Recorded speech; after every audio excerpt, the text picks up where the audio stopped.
Olá! Hoje a gente vai fazer uma viagem no tempo, lá para os primeiríssimos anos do século XX. Vamos descobrir juntos quais foram os sons que deram o pontapé inicial na música popular brasileira. É o começo de tudo, a origem da nossa identidade musical. E o mais legal, o momento em que isso começou a ser gravado pela primeira vez. Fica a pergunta, né? Como é que soava o Brasil bem ali na virada do século? O que as pessoas ouviam em casa, nos bailes, o que elas cantavam? É isso que a gente vai explorar agora, a verdadeira trilha sonora daquele Brasil. Olha, para entender o som daquela época, a gente tem que pensar que era, na verdade, uma herança direta do século XIX. O que bombava nos salões eram as valsas, as polcas, tudo com uma pegada europeia muito forte. E claro, tinha as modinhas, aquelas canções bem sentimentais, bem brasileiras. Agora, o rei de tudo isso era um instrumento só: o piano. Ter um piano em casa era sinal de status, sabe? Era o centro da vida social, da diversão da família, muito antes de existir rádio ou qualquer coisa parecida. Então, o nosso roteiro de hoje vai ser o seguinte. Primeiro, a gente vai ver o despertar de um som. Depois, vamos conhecer os titãs da música brasileira daquela época. Na sequência, os sucessos e suas histórias curiosíssimas. Daí a gente entra na revolução da gravação, que mudou tudo. E para fechar, vamos entender como era a música em um mundo moderno. Vamos nessa? Beleza, vamos começar falando de gente. Afinal, quem eram os grandes nomes, os compositores que estavam literalmente moldando o som de uma era inteira? Quem criava as melodias que o Brasil ouvia? Bom, a gente pode destacar três nomes que são gigantes. Primeiro, Ernesto Nazareth. Esse era o mestre dos chorões, um gênio que pegou a música popular e levou para um nível de concerto. Depois tem o Anacleto de Medeiros. Ele era um maestro e tanto, o cara que organizava aquelas bandas de rua super animadas que eram a cara do Rio de Janeiro. E claro, não dá para não falar dela, a incrível Chiquinha Gonzaga, uma mulher pioneira que enfrentou tudo e todos para fazer sucesso e, de quebra, ainda compôs a primeira marchinha de carnaval da história, a famosa Ó Abre Alas. Agora, a parte mais legal, na minha opinião, são as histórias por trás dos sucessos. Porque as músicas não eram só musiquinhas, sabe? Elas eram verdadeiros retratos da época. Contavam de tudo: política, vida social, até crise de saúde pública. E para começar, vamos logo com uma que causou um rebu inacreditável. Uma música que foi tocada no lugar errado, pela pessoa errada e virou um escândalo nacional. Sim, estou falando do maxixe Corta Jaca. Para quem não sabe, corta-jaca era um passo do maxixe. E o maxixe, bom, era uma dança bem ousada para a época. Tinha umas umbigadas, uns movimentos que a elite conservadora considerava um absurdo, super provocantes. E essa letra, cheia de duplo sentido, era a trilha sonora perfeita para essa dança que era vista como sensual demais. Aí é que a história fica boa. Imagina a cena: a primeira-dama, Nair de Tef, que era uma artista super talentosa, pega o violão numa recepção no Palácio do Catete e toca Corta Jaca. Nossa, a oposição política e a imprensa mais careta caíram matando. Foi um escândalo gigantesco que mostrou bem esse choque, sabe? Entre a cultura popular, que estava borbulhando, e a elite política toda séria e formal.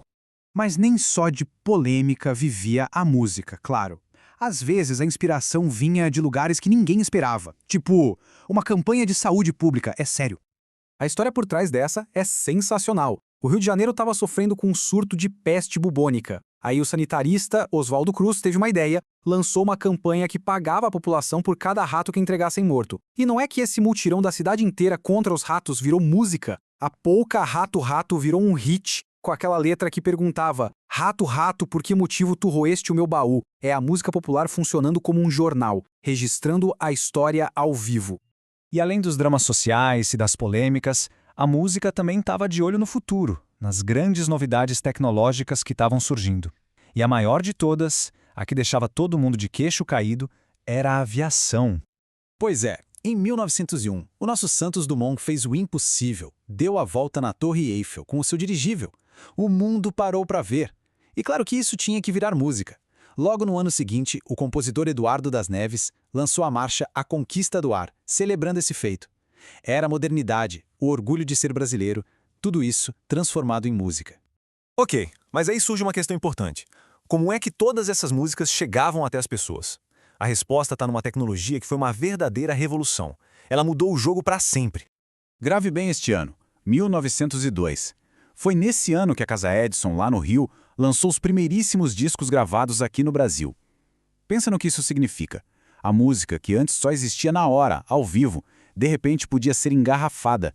Virou um objeto que se podia comprar, levar para casa e ouvir quando quisesse. Foi uma mudança radical. Só que essa novidade não era para todo mundo, não. Existia uma hierarquia bem clara. Os grandes astros eram os pianistas, os chamados pianeiros. Eram eles que bombavam, convidados para todas as festas. Já os cantores, eram bem poucos os que conseguiam gravar. E cantoras mulheres, mais raro ainda, quase não existia. Isso acabou definindo o som da época que chegou até nós. O que a gente ouve hoje daquele tempo é em grande parte o som dos pianos, muito mais do que das vozes que, infelizmente, acabaram se perdendo. Para a gente ir fechando, é super importante a gente entender que o Brasil não estava vivendo numa bolha. Toda essa transformação musical fazia parte de um movimento muito maior, um movimento global. O mundo inteiro estava se modernizando muito rápido. E essa tabela aqui mostra bem isso. Dá uma olhada no gosto internacional do pessoal da época. Paris era o lugar, a capital cultural do mundo. Então a influência francesa era gigante. Ao mesmo tempo que o pessoal ouvia o Choro do Nazaré ou o Machixe da Chiquinha Gonzaga, também curtia muito sucessos de Portugal, como o Fado Hilário e um monte de música francesa, tipo Amoureuse e Quand l'amour meurt. O Brasil já estava super conectado. E essa linha do tempo bota tudo em perspectiva. Olha que legal. O primeiro disco brasileiro é lançado bem na mesma época em que o mundo está vendo a primeira entrega do Prêmio Nobel. É quando o grande tenor Enrico Caruso grava seu primeiro disco lá nos Estados Unidos e as Olimpíadas Modernas estão se firmando. Ou seja, a música brasileira já nasceu ali, inserida nesse contexto como parte desse novo mundo que estava surgindo. E tudo isso nos leva a uma última reflexão. Quando a gente olha para essa base toda, para essa mistura de som europeu com o ritmo daqui, de crônica do dia a dia com revolução tecnológica, fica a pergunta no ar. Será que a gente ainda consegue ouvir os ecos desses primeiríssimos passos na música brasileira tão diversa que a gente ouve hoje em dia? Fica aí, pra gente pensar.